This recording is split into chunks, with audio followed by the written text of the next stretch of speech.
आपने तो मम्मी ज्यादा ही छूट दे रखी है अपनी बहू को। अरे 2 महीने पहले ही तो मनाली गए थे घूमने, अब भला हरिद्वार जाने की क्या जरूरत थी। अरे तो क्या हो गया, क्यों बोल रही है पम्मी? अभी नई नई शादी करके बहू आई है, अब पति पत्नी तो कुछ पल साथ बिताएंगे तभी ना एक दूसरे को समझ पाएंगे। अच्छा माँ, आप भी ना, पूरी जिंदगी है घूमने फिरने के लिए, अभी इतनी भी क्या जल्दी थी? आपको इतना भी सिर नहीं चढ़ानी चाहिए अपनी नई बहू को। अच्छा चल जाने दे, कोई नहीं, कुछ सिर नहीं चढ़ेगी। मैं जा रही हूँ, थोड़े गेहूं साफ करके छत पर डाल दूँ, फिर बाद में बात करती हूँ। इतना कहकर मीरा जी ने फोन रख दिया।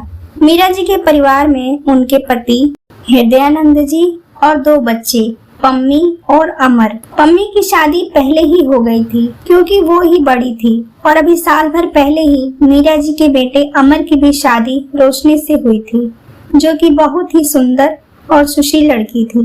मीरा जी अपनी बहू को बहुत पसंद करती थी।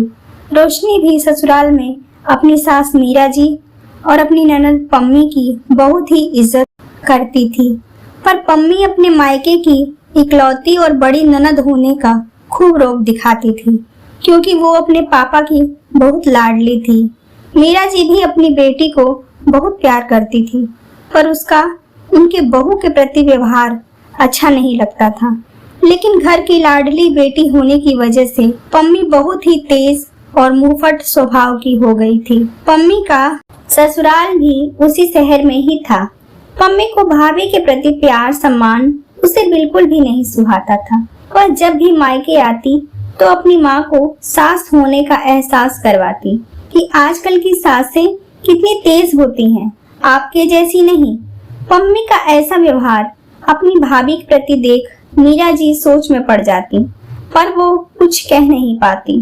पम्मी जब भी पीहर में आती तो अपनी भाभी से हर काम लेती और उसके काम में नुक्स निकालती, हर छोटी छोटी बात पर पूछताछ करती।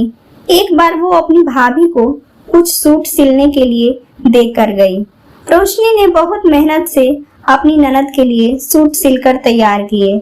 सबने रोशनी की तारीफ की, अच्छे डिजाइनर सूट और ब्लाउज के लिए। पर जब पम्मी घर आई तो आते ही वो उसमें नुक्स निकालने लगी। ये कैसी घटिया डिजाइन बनाई हो छोटी भाभी, इतना बनती हो सिलाई करने वाली, ये ही है तुम्हारी सिलाई? मुझे तो ये एकदम बकवास लग रही है, मेरे तो तुमने सारे सूट खराब कर दिए। पम्मी के ऐसे व्यवहार से रोशनी चिढ़ जाती है, लेकिन बड़ी ननद है यह सोचकर कुछ बोलती नहीं। मीरा जी बेटी के ऐसे व्यवहार को देखकर काफी दुखी होती रहती थी। अपनी बहू को वो बेटी के व्यवहार से खोना नहीं चाहती थी। मीरा जी यह सब जानती थी कि बहू चाहे तो उनकी बेटी को जवाब दे सकती थी, पर वो संस्कारी लड़की है, इसलिए ननद की ऐसी हरकतों को भी वह बर्दाश्त कर लेती है।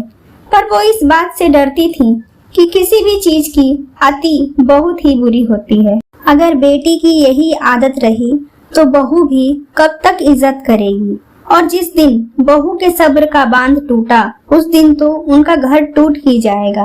मीरा जी ने मन ही मन अपनी बेटी को उसके ऐसे व्यवहार के लिए समझाने की सोची। कुछ दिनों के बाद बहू बेटे की शादी की सालगिरह आई। मीरा जी की बहू बहुत ही खुश थी।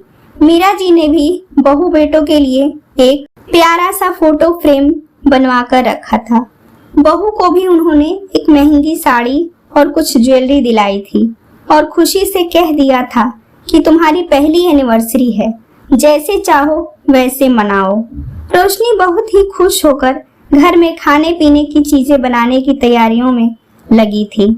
सुबह घर में कीर्तन का प्रोग्राम रखा गया था और अड़ोसी पड़ोसी के साथ ही मीरा जी ने अपनी बेटी को भी सब परिवार निमंत्रण दिया था।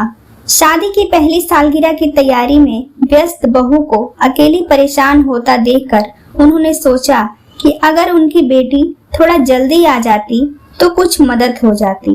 ये सोचकर उन्होंने पम्मी को फोन करके बोली कि आज बहू की एनिवर्सरी है, तुम तो बेटी हो घर की, तुम जरा जल्दी आ जाती तो बहू को थोड़ा हेल्प मिल जाता।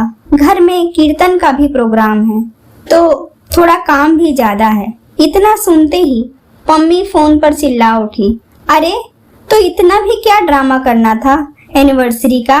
तुम्हारी बहू ही है क्या अनोखी? और बहुएं नहीं है रिलेशन में? और जब मनाना ही था तो अपने दम पर मनाए एनिवर्सरी। अब मैं यहाँ से जाकर वहाँ काम करूँगी। इतना ही शौक है तो बनाए खाना पीना और संभाले अकेले। मेरी क्या हेल्प चाहिए उसे? और आप भी मम्मी खुद ही कर दीजिए, इतना मोह है तो। बहू के लिए बेटी को काम करने को कह रही हैं आप? अरे पम्मी क्या हो गया है तुम्हें? तुम्हारी भाभी कोई काम करवाने के लिए नहीं बुला रही है। वो तो बेचारी सब कुछ खुद ही करती है, मुझे भी कोई काम नहीं करने देती। वो तो मैं तुम्हें जल्दी कह रही थी आने को। तुम मेरी बेटी हो, तुम्हें इतना बुरा लग रहा है तो कोई नहीं बेटा, जब तुम्हें सही लगे तब ही आना। और अनोखी बहू की क्या बात है बेटा? क्या तुम अपनी सालगिरह खुशी से अपने ससुराल में नहीं मनाती? और तुम्हें शायद याद नहीं कि जब तुम्हारी पहली प्रेगनेंसी में तुम अस्पताल में थी तब तुम्हें कितनी हेल्प की थी बहू ने। तुम्हें खाना बनाकर भिजवाती थी, तुम्हारे कपड़े भी धोती थी, तुम्हारे बच्चे की कभी कभी जब मैं कामों में बिजी रहती तो जब तुम यहाँ आई थी मुन्ने को लेकर तब उसकी मालिश भी कर देती थी। हाँ किया है भाभी ने, तो भाई उनका फर्ज है करना, मैं उनकी बड़ी ननद हूँ। अच्छा तो क्या बस भाभी के ही फर्ज होते हैं, ननद के कुछ नहीं बेटा? मैं तुझे आज एक बात अच्छे से समझा रही हूँ, क्योंकि मैं तेरी माँ हूँ, इसलिए तेरी हर बदतमीजी और ड्रामों को बर्दाश्त भी कर लूंगी और तेरी हर गलती को माफ भी कर दूंगी। पर रोशनी भाभी है तेरी और वो पराये घर से आई है। वो जब तुझे इज्जत दे रही है तो बदले में तुझे भी इज्जत देनी है।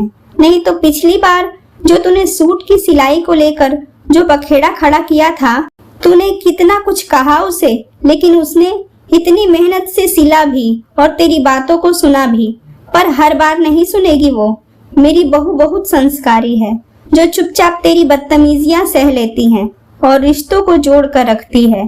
पर मैं नहीं चाहती कि कल को तेरी ऐसी गलतियों के कारण तेरा मायका छूट जाए, क्योंकि मायका सिर्फ माँ से ही नहीं होता, भाभी से भी होता है।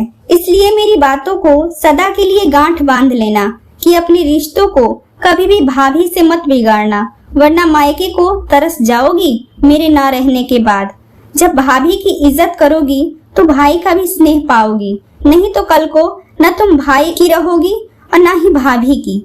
समझाना मेरा काम था, क्योंकि मैं माँ हूँ तुम्हारी।